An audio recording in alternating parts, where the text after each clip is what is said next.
There is only one Royal Navy ship capable of breaking into the icy wastes of Antarctica. HMS Endurance's mission is to explore, survey, and watch over the British Antarctic territory. To reach parts of the frozen continent that no other ship can reach. For the 120 men and women aboard, these are voyages of risk and discovery.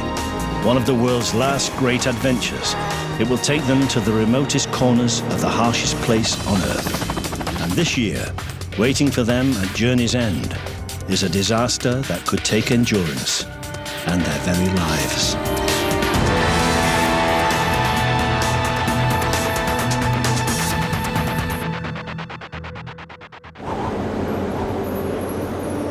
HMS Endurance, the Royal Navy's ice patrol ship, has arrived at Grytviken Harbour in South Georgia.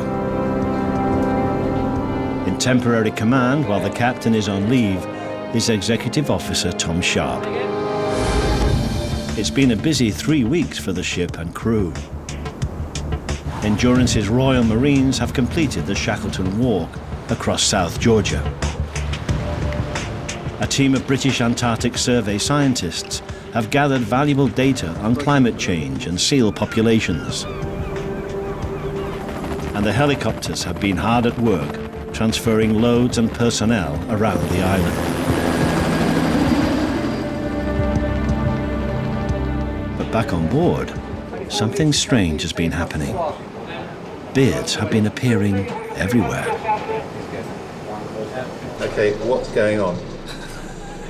It's a beard growing contest, a long tradition in the Royal Navy of growing beards, and quite often ships do it if they're away for a long period of time. 5 are into the charity pot, and at the end of it there'll be a judging session. Best beard, worst beard, most ginger beard, a couple of categories. It's incredibly irritating. It's a number of times that myself and the XO discussed the fact that we need to remove this because it is frustrating. Adam's going for the oldest beard prize. And I'm going going for the most ginger.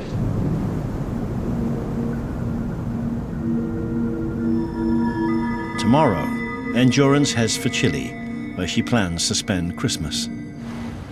Coming alongside in Grytviken gives all the crew one last chance to stretch their legs before the 3,000-mile voyage begins. Once ashore, the crew are able to enjoy the wildlife. King penguins and Antarctic terns make the harbour their home, along with a vast number of fur and elephant seals. But Grytviken is a ghost town. Its rusting ruins all that remain of a once thriving industry. In 1904, Grytviken became the first Antarctic whaling station, employing up to 300 men working in shifts around the clock. In its heyday, it was capable of processing 25 giant whales a day, including the longest blue whale ever recorded. I don't think it should be done, but hell, they used to do it, didn't they? And that's got to stop now, so it's all good. It's a good sight to look at what they used to do and how big it was. Quite amazing what they did back then. However, it's good to look round and see what the past was, and now the future that they've stopped it, which is good. There's plenty to see too for Endurance's engineers. Awesome. Never been to places like this. You don't often get a chance to come to a place like this with the Navy. But coming here, you're walking around the wildlife, literally, the wildlife's not spoilt.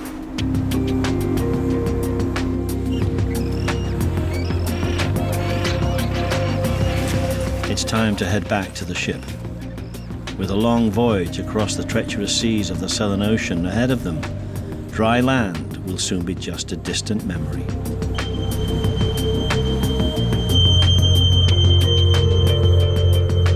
The whistle warns everyone to stay where they are.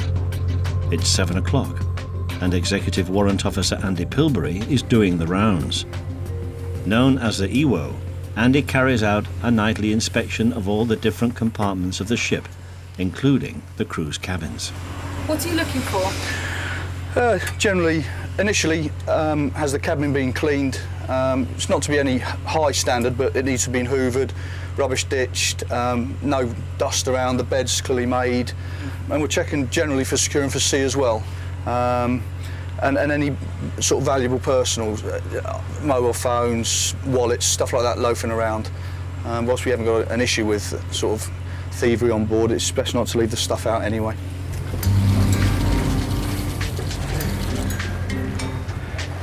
Pick a small one as well. Do 2 more. Yeah, straight in.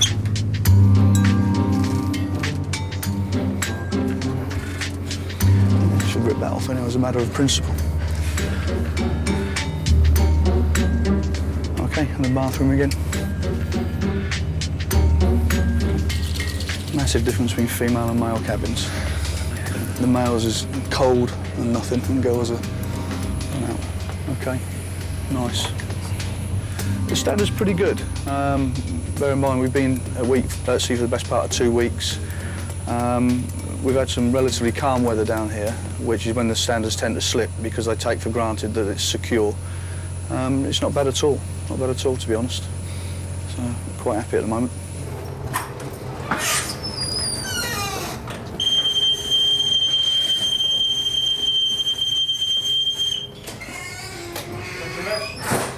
Probably just woke him up. That's it, there's no more Killets cabins there, other than Duffy, and he's away. It is challenging because you're dealing with some fairly senior people, not just in age-wise, but in rank, down to young lads and girls of 17, 18. So, you know, you've essentially got crew at your own children's age, and they have the same problems that my own children have.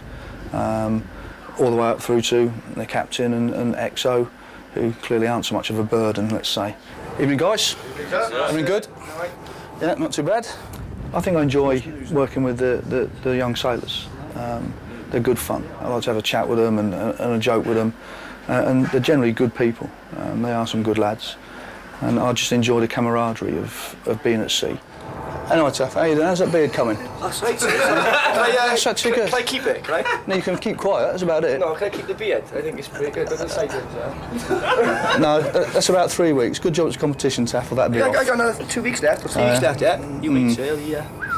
I'll take your word for it, Taff. Okay. All right, guys. Despite the dodgy beards, morale is higher than normal on the ship. It's been a year since Endurance set sail from Portsmouth, and to mark the event, the crew are putting on a pub night.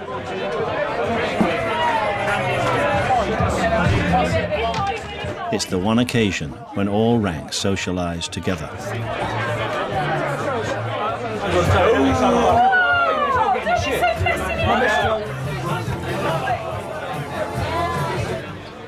Tonight's camaraderie will serve them well, for their lives will soon be in each other's hands.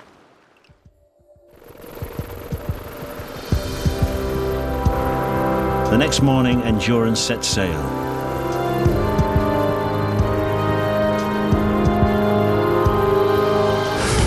It will be a long traverse, 3,000 miles and 2 weeks to Christmas in the Chilean port of Valparaiso.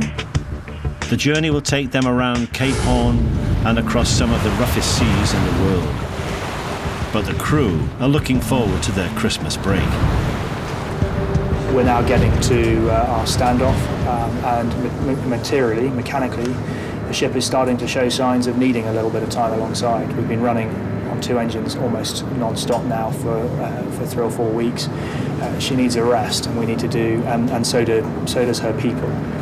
And that's where we're heading now. We're also getting into the Christmas season, so the decorations are going up. We've got carols, a few intermess socials, all of which is in the normal round during the run-up to Christmas, so looking forward to that as well. After a month in temporary command, while his captain has been on leave, XO Tom Sharp is feeling a certain sense of relief that he'll soon be able to return Endurance unharmed. Yeah, I mean, you don't want to scratch somebody else's car when you're putting it away in the garage. That's absolutely for sure, you know. And yes, I've got the keys. The captain's thousands of miles away, but this ship was given to him. It's his command, and he's lent it to me. as soon as there's anything that may impact on the programme, that's when I'll contact him. That clearly lies within his remit, as does a major breakdown or somebody getting hurt. You know, those are the sort of parameters we laid down for me to contact him. It's unusual for an XO to get temporary command at all, let alone for well over a month. You know, I've never underestimated just how difficult it must be for him to sit at home, knowing that his brand new pride and joy is being steamed around the Southern Ocean by someone that he's only just met. The XO's words may just have tempted fate. The garage is still a very long way away. On watch on the bridge is Lieutenant Charles Harris, on attachment from the US Navy. Any personnel that's stepping onto the bridge has to ask the permission of the officer to watch, because I may not want them up here for any reason, whether or not it's just too busy. I don't require any additional personnel up here or something along those lines. So a courtesy, and at the same time is very practical depending on what we're doing. Charles has an empty bridge to watch over this afternoon. Everyone else is downstairs for the main event. Despite the rough seas, it's Judgment Day for the bearded crew, including the XO, hoping for most ginger. But he's up against stiff competition. They will be judged by the EWO, Andy Pilbury, and his 3 assistants. First up is Operations Officer Adam. Hello, I'm Adam Northover. I'm 34 years old. I feel I should win this competition based on the time and effort I've put into this facial hair. I think mine is the best beard on board, without a shadow of a doubt, and everyone else is just a pale imitation. Also, with me, you get more for your money because you get bits of grey as well as ginger and brown. That's why I should win. One competitor has been rumbled. Stuart Chisnell! Stuart Chisnell has entered the competition for entirely the wrong reasons. Tell me why you have grown this beard then, Chisnell, for the second time. Just because it annoyed the EWO. Because he said don't grow one, so I did. And it saves me £5 then, doesn't it? Dr. Chisnell, step forward. I have a legal proposition to put to you. Yes, ma'am. I put it to you that your beard growing is a farce, and in fact has been done highly illegally. I put it to you that you grew a beard, then shaved it off for the sake of the cameras. Yep. And then neglected to shave, or picked up on neglecting to shave, and then all of a sudden had grown a beard again. Yep. What say you? Get away. Go away. So we reckon young Redmond for George Michael? Yes. And as the judges begin the tough task of picking the winner, the weather outside begins to affect the contest. have you finished? I have 15 nuts. I thought we just stopped for breath. Right. Hello. Go for it. Right, the third award is going to go to the worst beard. And I think you can all imagine how hard this decision is. There were several pretty skanking efforts. Quite awful. Stent boy, not very good. Lieutenant Long. And Ailey Hughes is the winner.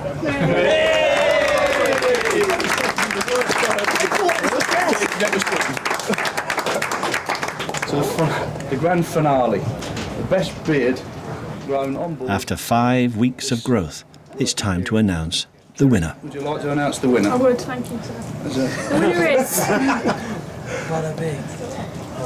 It's A.B. Duncan.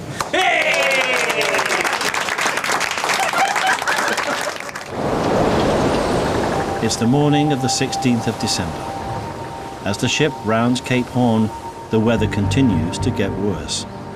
There's still another 5 days to run until Endurance reaches Valparaiso. But today, she'll be saying goodbye to many of her civilian guests, including the British Antarctic Survey scientists. They are all to be flown by helicopter to the Patagonian town of Punta Arenas. To escape the rough seas and allow their helicopters to take off safely, Endurance enters the relative shelter of the Magellan Straits.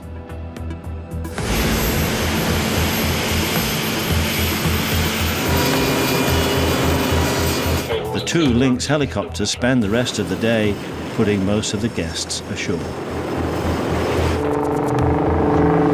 it's the last time the helicopter crew will see Endurance this way again.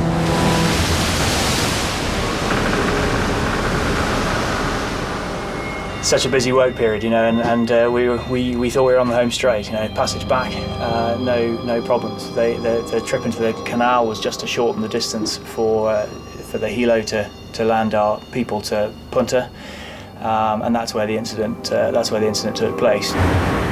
Below decks, a small party of engineers are examining a seawater inlet valve. We were carrying out routine maintenance more than anything else, just an everyday occurrence down in the engine room. And the next thing, all hell breaks loose. Suddenly, the valve bursts. The valve decided it wanted to pass water. The lid flew off. And I was just faced with an absolute complete wall of water. Nothing like I've ever seen before in my life. Jack is trapped among a maze of pipes as the sea pours in. At that point, it was self-survival to try and get out from the tight corner that I was in, having to cross pipework, etc. I'd already lost my glasses at that point as well. Managed to scramble my way out, and that's when I found out that my face was just covered in blood. Blown away by the sheer force of water, the valve lid dealt Jack a massive blow to the head. Adrenaline carries him to safety. From the moment that water was going to come in, we were in for a difficult time. Up top, most of the crew are unaware of the drama unfolding beneath their feet. It was about right at the end of the working day, around about 4 o'clock, and I was sat in the dive store, just finishing off for the day. Went up to the mess for a cup of tea when the alarm came over the main broadcast: flood, flood, flood, flood in the engine room. Flood, flood, flood. The bridge raises the alarm. Hydraulic door. I could just tell by the tone of her voice that it was for real. In the middle of a stormy sea, hundreds of miles from help, it's the call that everyone fears. I knew something was was wrong in my pit of my stomach as I went to the bridge. You could just tell that the pipe that there was a casualty, immediately followed by flood in the engine room. And flood in the engine room pipe being about the worst thing you can hear when you're in command. Cameras on the engine room. I took one look at the engine room camera and took the ship to emergency stations within seconds, because I could see the rate at which the water was coming in.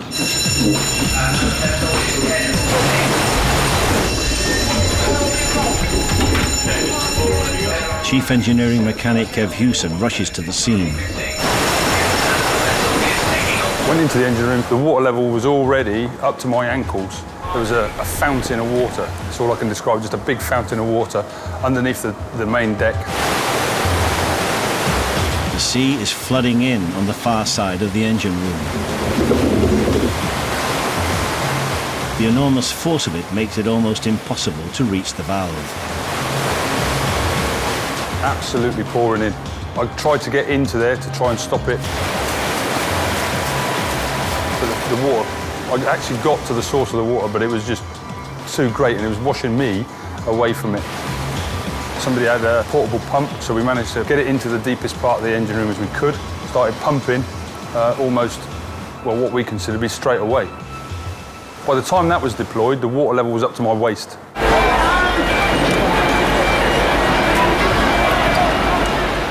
Leading diver Tomo is called in to see if he can get to the valve. On arrival at the engine room, it was just chaos.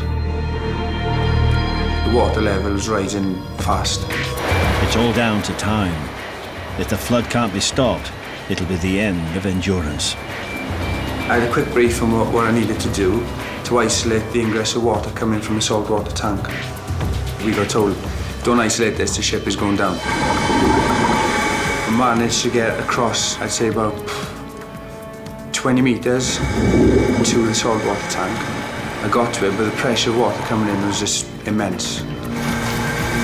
It was up halfway up the stairwell, from the bottom of the engine room to the top plates of the engine room. With both main engines now underwater, Endurance loses all power.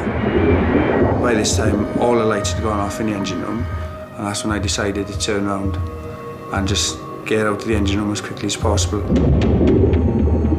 Once we got them up and out, the water just continued to rise. We carried on trying to rig pumps. The engineers are fighting a losing battle. 1,200 tons in about half an hour to an hour came into that engine space. We were never going to stop that flood at the rate of water that was coming in. We wouldn't have had anything on board to actually do that. The engine room was lost. And that's when we're close to abandoning ship. Endurance is without power, and the sea is finding its way out of the flooded engine room and into the engine control room. As the water rises, it reaches sea deck, one of the main accommodation levels. It now threatens the forward and aft holds, the last two airspaces keeping the ship afloat. The three major spaces on board, the forward hold, the engine space and the after hold, one we can lose, two we can't, and we started to lose water into the aft hold. So stopping that became the absolute priority. We had to contain this to the engine room. Without power, Endurance is now at the mercy of the waves and is being tossed violently from side to side. It was like a scene from Titanic. It was literally water, chest high, the ship's rocking back and forth. With each wave, the roll becomes more and more severe. The ship was just being thrown all over the place, close to toppling over. In normal circumstances, Endurance can roll to 57.5 degrees before she reaches the point of no return. But as she fills with flood water, she's becoming less and less stable. She's very close to not coming back up. We rolled up to 45 degrees at one point, and we were consistently rolling through 30 degrees with a periodicity of about 10 seconds. So all this was not helping the damage control effort, because as the water was sloshing from side to side, it was finding new places to escape from the flooded compartments, and that's what we had to try and control as quickly as possible. The crew must stop the roll if they are to save Endurance. But without power, she can't turn to avoid the waves crashing into her side. And then, with incredible luck, she begins to drift towards a sandbank. If the crew can drop an anchor, then there's a chance that Endurance can be turned. In the entire of the Western Magellan Straits, there is one spot height, and we were drifting towards it. So then it was just a waiting game.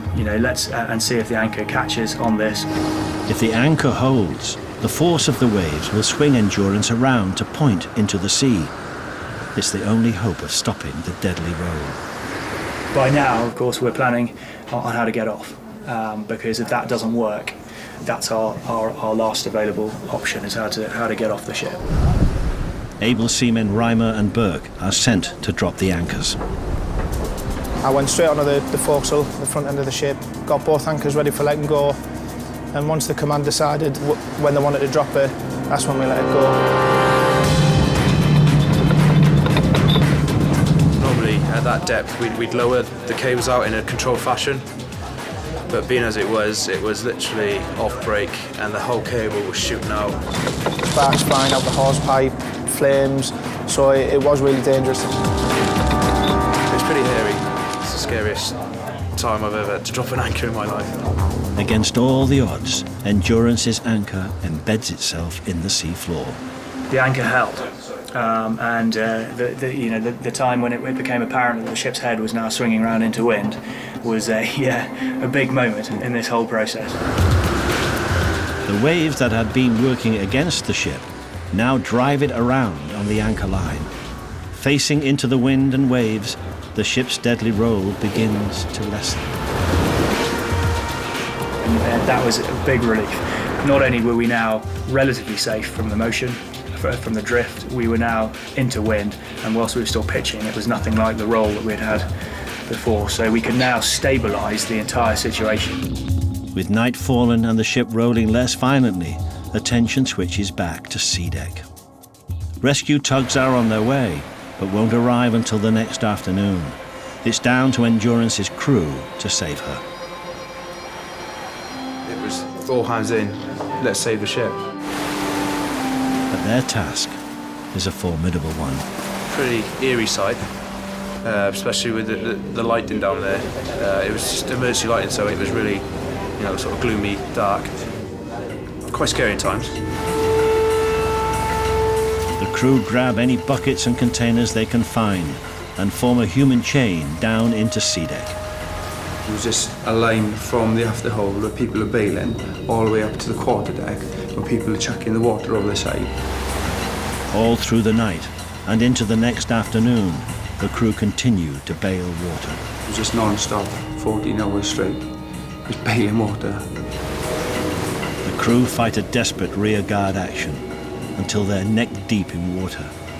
Sea deck is lost, but they preserve the vital buoyancy compartments in the forward and aft holds. Finally, salvage tugs arrive, manage to get a line aboard and begin to tow Endurance towards the Chilean port of Punta Arenas.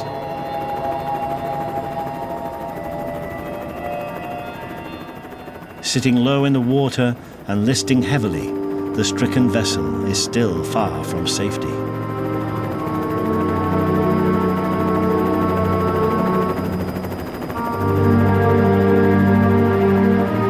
The sea is still reaching over the back of the ship.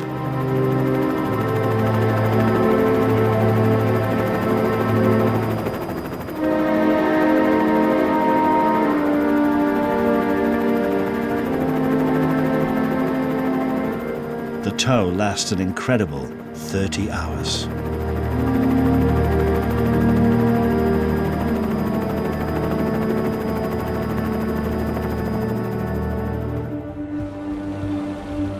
As night falls, and with the salvage tug propping up her port side to control the list, Endurance is towed slowly into harbour.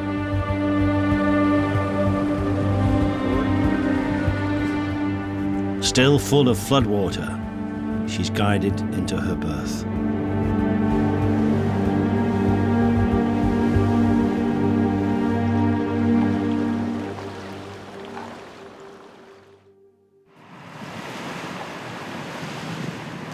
The next morning, Endurance is listing heavily. With the engine room and sea deck still flooded, the priority now is to get the water out of the ship as quickly as possible. The Ministry of Defence have flown in a specialist salvage team to help with the huge task ahead. I'm the Senior Salvage Master from the MOD, and we're here to basically get the ship watertight and get it ready to tow to its next destination. The team link pumps into the deepest part of the engine room and start to empty out the water. The engine room's got about 1,400 cubic metres of water in it, and we had around 200 cubic metres an hour pumping from the engine room space, just pumping seawater out. It's a task that will take most of the day to complete. After a precious night's sleep at a local hotel, a tired and weary crew rejoin the ship to help with the cleanup. At this stage, no one knows what will become of the ship they have called home for the past year. I would want to get this ship fixed and operational again as soon as possible, and I'd be very surprised if that isn't what we do, because that is what we do in the Navy: fix it, get back to work. And that's what we should be aiming for. The crew's first job is to get down to sea deck, where many of them had their cabins. It was hit hard. Once the engine room flooded, the water continued to rise up through the engine control room and into sea deck, submerging the cabins in thousands of gallons of oil and sewage-contaminated seawater.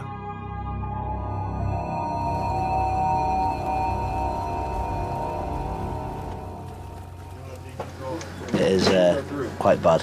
It's amazing what water can do. It doesn't really look like our ship inside anymore. You can tell it is, but it's just... I feel sorry for the people who live down here, basically. This is where they live, and it's gone, basically. So, it is bad.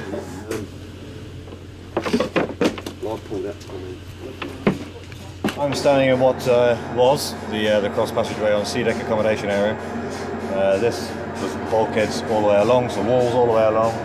But unfortunately, the sea took charge of somebody's bed and decided to put it in the passageway for us. You can see where the height of the water was, because that's why it's being peeled off to that level.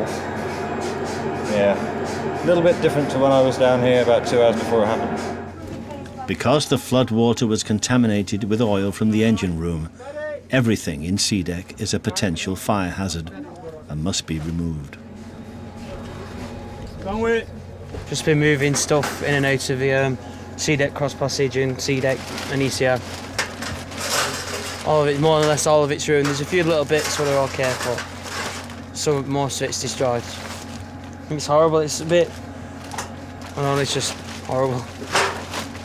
It upsets you a bit thinking about all this personal stuff, just nothing now. But everything can be replaced. Many of the crew have lost all but the clothes on their backs.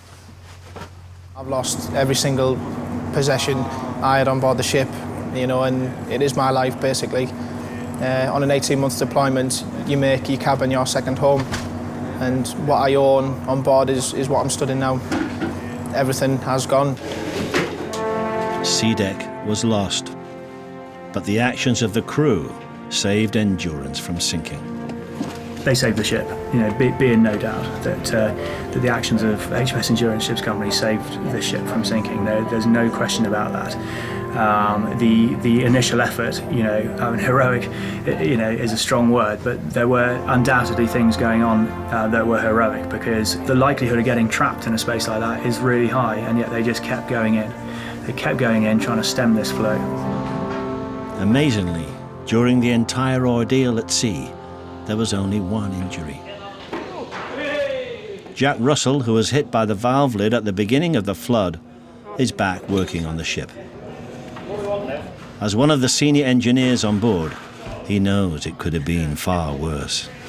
While I was in the sick bay and then all the lights went out and the emergency generator kicked in, I knew how serious it was. As much as I wanted to get back into the fray, I wasn't allowed to by the medical staff. We could have actually been in the Antarctic. It would have still, the routine maintenance would have been carried out there. And that's where we were fortunate enough that we were where we were at that particular time. Having been in temporary command of Endurance, XO Tom Sharp is relieved to hand back full control to Captain Gavin Pritchard, who was on leave in the UK when the accident happened. After worrying about scratching the captain's pride and joy, the phone call to inform him of the accident wasn't one that Tom enjoyed making. Yeah, that was awkward. You know, I had to make a pretty unpleasant phone call to him. But by the time I got hold of him, he knew. It was extraordinary how quickly the system ashore kicked in. But yeah, not a nice thing to have to do. You know, just to say apologies. You know, I've scratched it. I knew that the ship was experiencing difficulty, but my reaction to that was one of knowing that the ship's company I'd left behind were the best people on the planet to deal with that problem. There was nothing essentially that I could do. It was nice to talk on the phone during the night with Tom and you know, to help to reassure him. But that was really only a hearts and minds issue. I was not in a position to really give him any guidance. He had all the support and advice on board from the ship's team during the incident. The priority now is to assess just how bad the damage to Endurance really is. In terms of the salvage effort, until we actually get back into the engine room and establish what work is required to recommission the ship, only then will we be able to make clear and sensible decisions on what the way forward for repairing the ship is. The salvage team have been pumping water out of the engine room all day. But there's a problem. As quickly as the water is coming out, more is flooding in. We weren't actually lowering the water line level in the engine room space because we've got a valve open somewhere else in the system, and we need to find that valve and isolate it. They decide to use a small underwater rover to search the hull for the open valve.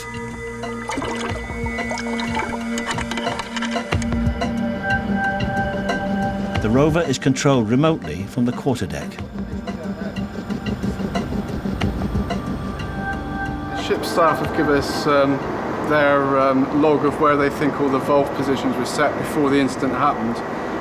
We've put the outside hull covers on the gratings, which we believed would have stopped the ingress of water, but we've still got an ingress of water because we're pumping water out and more water is coming in through another opening that we haven't discovered yet. So in order to get rid of the water that's down in the engine room, we have to identify the point of ingress. So there is a valve around here somewhere which is letting water through that we haven't yet identified, and until we do, we can't actually achieve anything here in terms of pumping the ship out. It's a circular well. There we go. There you go. There you go. Got it. Happy days. What one's that? One of the magnetic patches that was placed over a valve opening has moved, and another one will need to be put on. The divers are sent down to fix it.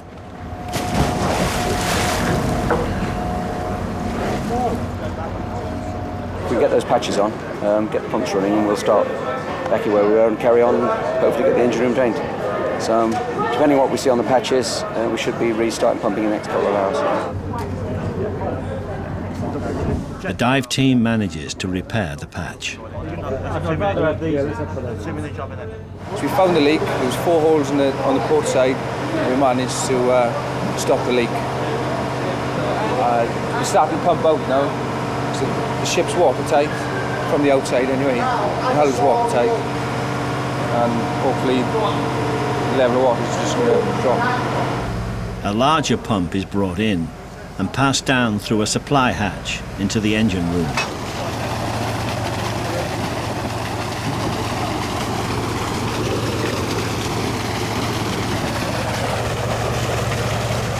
Thankfully, with the leak stopped, the water level in the engine room finally begins to fall. Water levels come down significantly, so we're actually really starting to win now. As soon as I've got the ship watertight, that's, as I said, I think before, I'll be able to smile. What we do after that is we need to clean down the compartment because there's been a lot of oil, a lot of fuel in there. So that's what you see going on here. There's all the preparations for that, where we can degrease all of the bulkheads and all of the machinery. The main aim is to preserve the machinery as best we can. After 2 more days of pumping out, the crew can finally access the engine room and start making plans to take Endurance home. I think everybody was happy yesterday, but there's still quite a long road to go.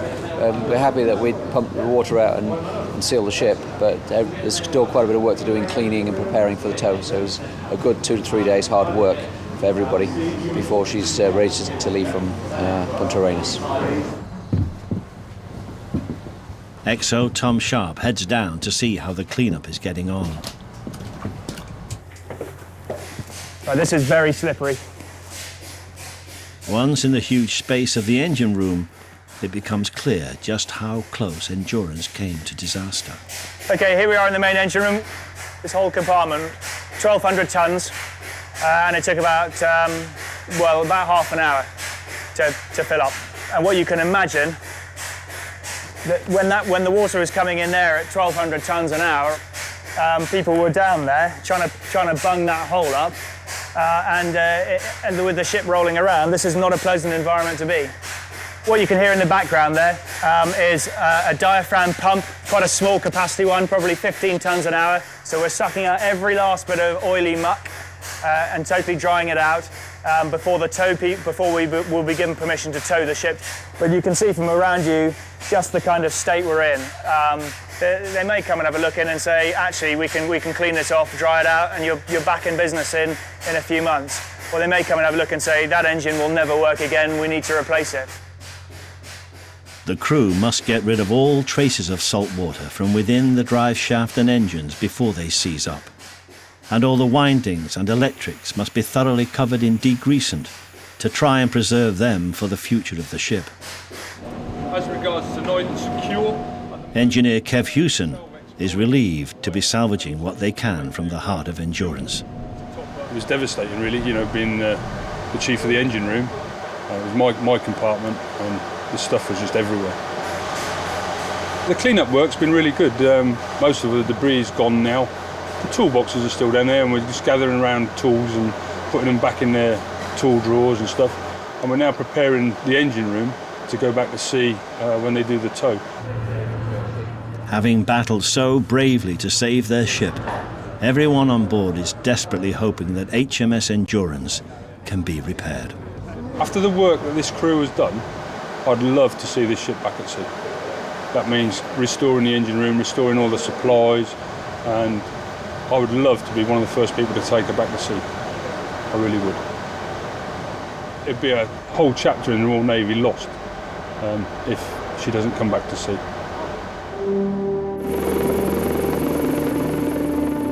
2 weeks after arriving in the Chilean port of Punta Arenas, Endurance is now finally free of floodwater.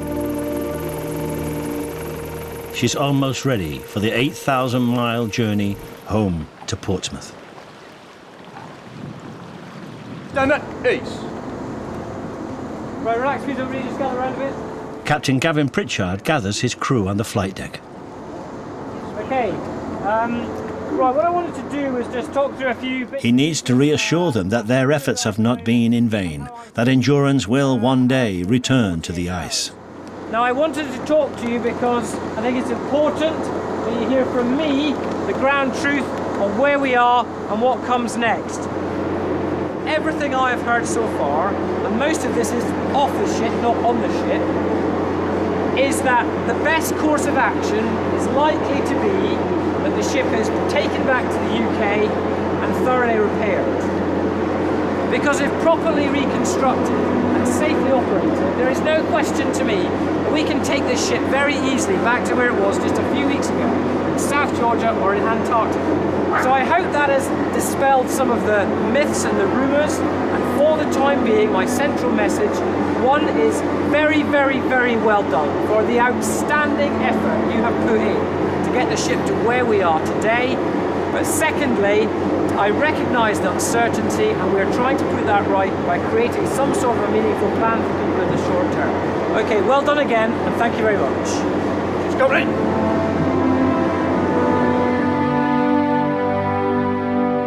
The salvage team and the crew of Endurance have done all they can to make her safe. It's time to send her home.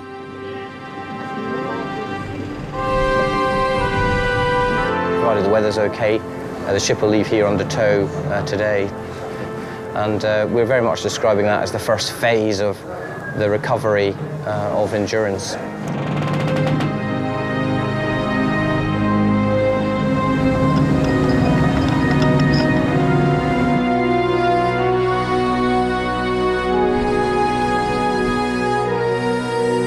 Endurance is towed out of Punta Arenas to the Falklands, where her extraordinary transport home awaits.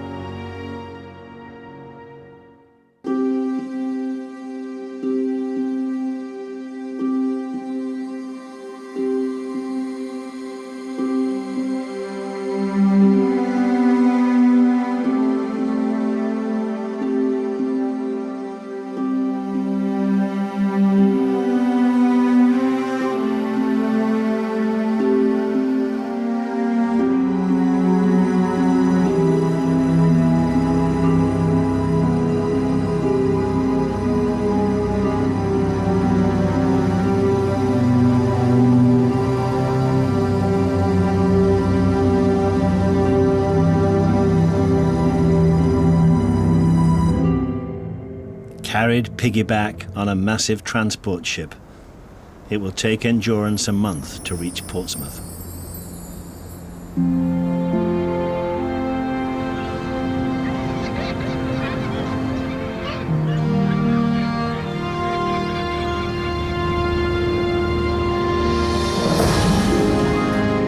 Once unloaded, she is towed the last few miles home, where her captain awaits.